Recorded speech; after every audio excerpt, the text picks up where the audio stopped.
Virágzás is csak a fa legtetején volt, de hát azt is most a húsvéti fagy teljesen levitte, és semmi természetesen is a fajszín. Orgel Lászlónak több mint 5 hektáron veszett oda a barackosa a február eleji -24 fokos hidegben. A kár mintegy 2 millió forint, biztosítása nincs, nem is volt és nem is lesz, hangsúlyozza a gazdálkodó. Sokat kérnek hektáronként, így nem éri meg az ültetvényre fagykártbiztosítást kötni.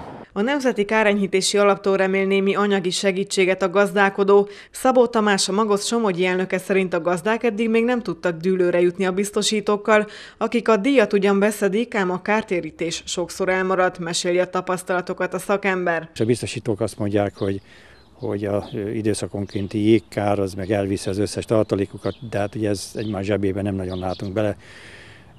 Mindenképpen az lényeges dolog lenne, hogy a biztosítók nagyobb kockázatot viseljenek és alacsonyabb áron szolgáltassanak, mint amit idáig tettek. A meghatározott termékmennyiségre köthető biztosítási tételek éves díja ugyanis a fél millió forintot is elérheti, emellett pedig hektáronként 2000 forintot kell fizetniük a Nemzeti Kárenyhítési Alapba, hangsúlyozza Szabó Tamás. Ahhoz, hogy a gazdák biztosítást kössenek, változtatniuk kell a társaságoknak a jelenlegi konstrukciókon, teszi hozzá a szakember. Ha a mezőgazdasági biztosítások is piaci alapúak lesznek, és egy kicsit rugalmasabbak lesznek, mint az eddigiek voltak, akkor azért valószínűleg, hogy érdemes lesz biztosítani. A biztosítótársaságok már kidolgozták a januártól hatályos új agrárkockázatkezelési törvény konstrukcióit, amelyek szántóföldi növényekre és ültetvényekre vonatkoznak.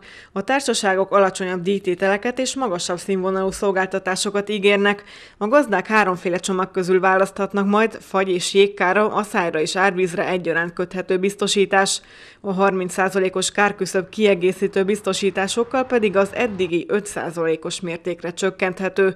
A kérdés csak az, hogy az új konstrukciók valóban gyógyírt jelentenek-e majd a mezőgazdasági károkra.